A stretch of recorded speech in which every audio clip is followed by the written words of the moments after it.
नमस्कार साथियों, आप सबका पुनः स्वागत है श्रद्धा वेद पुराण में। तो आज हम लोग डिस्कस करेंगे श्रीमद् भगवद गीता अध्याय 10 श्लोक अर्थ 2। इससे पहले हम लोगों ने अध्याय 1 से 9 तक सभी श्लोक अर्थ सरल हिंदी भाषा में दोनों ही चैनल श्रद्धा अस्त्र ज्योतिष, श्रद्धा वेद पुराण में अपलोड कर दिए हैं। आप में से कोई भी व्यक्ति भगवद गीता को सरल हिंदी भाषा में समझना चाहता है, आप हमारे चैनल में आएँ जहाँ आपको 700 के 700 श्लोक अर्थ मिल जाएंगे। तो शुरुआत करते हैं आज का श्लोक अर्थ। भगवान श्री कृष्ण अर्जुन को समझाते हुए कहते हैं किस प्रकार भगवान का जो रहस्य है वो बड़े बड़े देवताओं को भी दुर्लभ है, लेकिन जो भगवान का अनन्य भक्त है जब वो भक्ति में लग जाता है तो वो भगवत कृपा से, भगवान यदि कृपा कर दें तो वो जान सकता है।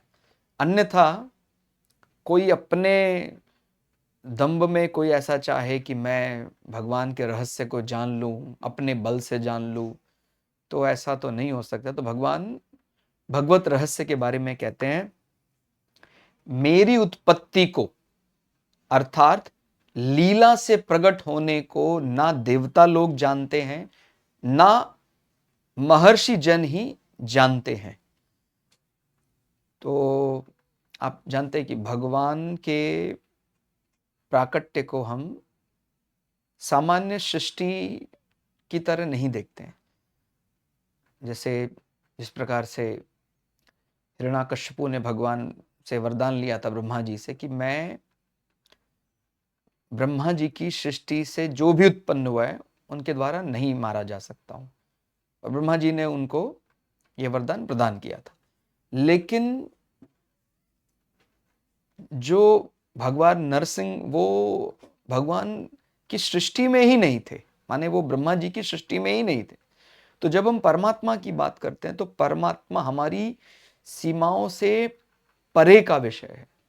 कोई अपने भक्ति भावना से तो परमात्मा को जान सकता है, समझ सकता है, लेकिन अगर कोई अपना किसी को देखिए, भगवान की तपस्या में कई तपस्वी जाते हैं, तो अगर उनके मन में भगवान के प्रति बड़ी अगाध श्रद्धा है तो तपस्या के बल से भगवान की इच्छा हो तो भगवान का रहस्य वो भगवान सामने दे सकते हैं, उनको बता सकते हैं। लेकिन अगर कोई केवल अपने तपस्या का उसको दम हो जाए, अहंकार के अपने दम पे जान जाऊंगा, तो ऐसा संभव नहीं है। ठीक है, तो देवता लोग या कोई महर्षि जन भगवान के उस रहस्य को भी भली भांति नहीं समझ पाते, क्योंकि मैं सब प्रकार से देवताओं का और महर्षियों का भी आदि कारण हूं। तो ये तो भगवान का बड़प्पन है कि भगवान सभी का, देवताओं का, महर्षियों का सम्मान करते हैं, लेकिन आदि कारण तो परमात्मा ही है। आपने ये पढ़ा होगा कि भगवान जो भी ब्रह्म चर्चा में, सत्संग में, भक्ति में लगे हैं, भगवान उनका बहुत सम्मान करते हैं। भगवान कहते हैं मैं तो तुम्हारे लिए ही जीता हूं, तुम्हारी अगर मुझे कोई तुम्हारा अगर भला करने का मौका मिलता है तो मैं अपने आप को बड़ा भाग्यशाली समझता हूं। तो ये कह सकते हैं भगवान का बहुत प्रेम है, स्नेह है भक्तों के प्रति। लेकिन कोई ये ना समझे कि भाई अगर भगवान इस प्रकार से हमें स्नेह दे रहे हैं, भक्तों को स्नेह दे रहे हैं, अगर भक्त के मन में ऐसी कोई विचार आ गया कि नहीं मैं तो भगवान के बराबर या भगवान से बड़ा, ऐसा कोई विचार, तो देखिए भगवान यहाँ ये बात भी समझाते हैं हम सब के लिए। एक सामान्य व्यक्ति है जो अपने तप के, क्योंकि ऐसे कई उदाहरण हमें मिलते हैं उपनिषदों में और कई पौराणिक कथाओं में कि व्यक्ति कई बार इतना तपस्या कर लेता है लेकिन उसका अहंकार वो नहीं मार पाता। तो जितना भी हमने सोचा है, जितने बड़े बड़े लोग सोचे, उस लोगों से भी परमात्मा तो परे का विषय है। तो कोई बड़े से बड़ा देवता, कोई बड़े से बड़ा महर्षि भी पूरी तरह से भगवान की लीला को नहीं जान सकता है, क्योंकि भगवान ही सबके आदि कारण है। वो देवताओं के भी आदि कारण है, वो किसी देवता को देवता बनाने वाले, ये जो संसार के नियम बने कि इसको ये जो करेगा उसको ये प्राप्त होगा, वो सब तो ईश्वर की शक्ति से ही बने। तो आदि कारण कौन है? परमात्मा। तो देवताओं को देवतापन देने वाले, महर्षि को वैसा बल प्रदान करने वाले आदि कारण तो परमात्मा ही है।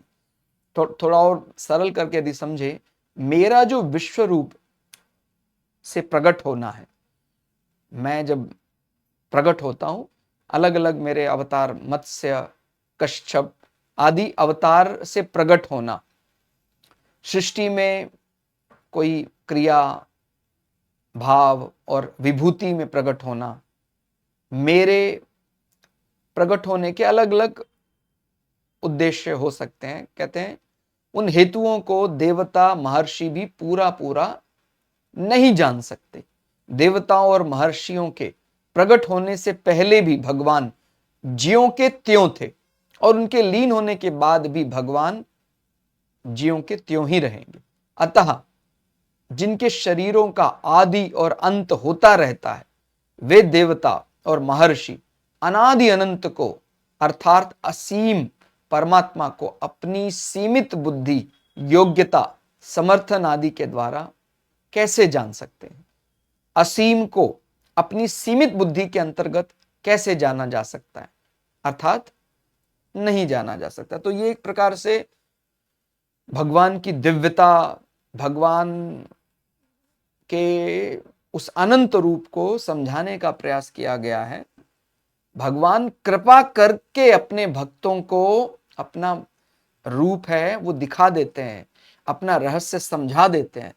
लेकिन अगर कोई दंभ में चूर है, अहंकार में चूर है, तो बड़े बड़े देवता, बड़े बड़े महर्षि भी भगवान को पूरा पूरा नहीं जान पाते। तो आपका ये बहुत बड़ा बड़प्पन है यदि भगवान ने अपने आप को जना दिया है। तो भक्तों से बहुत स्नेह है भगवान को, जो दुर्लभ है, जो किसी भी सांसारिक बुद्धि मन का विषय नहीं है, जो जानने में नहीं आ सकता है, फिर भी भगवान भक्त को जना देते हैं, भगवान बता देते हैं। तो ये भगवान का स्नेह ही है। सच्चा जब भक्त है, वो कोई चाहे वो देवता नहीं है, उसने माने वो कोई बहुत बड़े महर्षियों के साथ भी शायद वो अपना जीवन बहुत समय नहीं बिताया है, फिर भी भगवान की यदि कृपा हो जाए, वो अनन्य भक्ति भाव से भरा है, तो भगवान अपना रहस्य सहज ही उसको सिखा देते हैं, समझा देते हैं। तो यहां एक प्रकार से भगवान के बड़प्पन को वास्तव में समझाने का प्रयास किया गया है कि वो बहुत दुर्लभ है, बड़े बड़े देवताओं महर्षियों को भी जानना दुर्लभ है, लेकिन कितनी सरलता से भगवान अपने अनन्य भक्तों को अपना रहस्य समझा देते हैं। तो यहां पर कितना प्रेम है हमारा ईश्वर के प्रति, वो मायने रखता है। तो भगवान विद्या, बुद्धि, योग्यता, सामर्थ्य आदि से जानने में नहीं आते। कोई समझे कि मैं बहुत बुद्धिमान हूं, मैं तो जितना वैदिक ज्ञान, मेरे सारे वेद, पुराण, उपनिषद सब मुझे पता है, तो मैं तो भगवान को समझ ही लूंगा। मैंने बहुत अध्ययन किया है, मेरी बहुत बुद्धिमान हूं मैं, मेरी योग्यता है, मेरे पास बहुत सिद्धियां हैं, मेरा बहुत सामर्थ्य है, बहुत बलवान हूं, बहुत शक्तियां मेरे पास। तो कहते हैं आदि से जानने में नहीं आते। आपके पास बहुत बड़ी बड़ी सिद्धियां हो सकती हैं, आपके पास बहुत बड़े बड़े लौकिक बल हो सकते हैं, लेकिन भगवान उन बल से परे हैं। लेकिन अगर भगवान खुद कृपा कर दें, आपकी सच्चाई पर रीझ जाएं, तो भगवान सब कुछ बता सकते हैं। आप उस सीक्रेट को, उस रहस्य को पूरा समझा सकते हैं। तो प्रत्युत जिज्ञासु के पूर्ण श्रद्धा विश्वास से एवं भगवत कृपा से ही जाने जा सकते हैं। तो बहुत सुंदर शब्द में भगवान ने एक तो उस विशालता के बारे में समझाया, उस बड़े रूप के बारे में समझाया, और फिर यह भी समझ में आएगा आपको कि भक्तजन जो भगवान के सच्चे भक्त हैं, वो इस कठिन रहस्य को भी बड़े सहजता से जान जाते हैं। तो इसलिए हमारा सबसे बड़ा बल यही है कि हमारी सत्यता, हमारा भगवान के प्रति प्रेम। अगर हमारे अंदर वो सच्चा प्रेम जाग जाता है, तो भगवान के कठिन से कठिन रूप, लीला, रहस्य को हम समझ सकते हैं। तो आज के श्लोकार्थ में फिलहाल इतना ही। श्लोकार्थ आपको कैसा लगा कमेंट करके जरूर बताइएगा। मिलते हैं अगले श्लोकार्थ के साथ, तब तक धन्यवाद।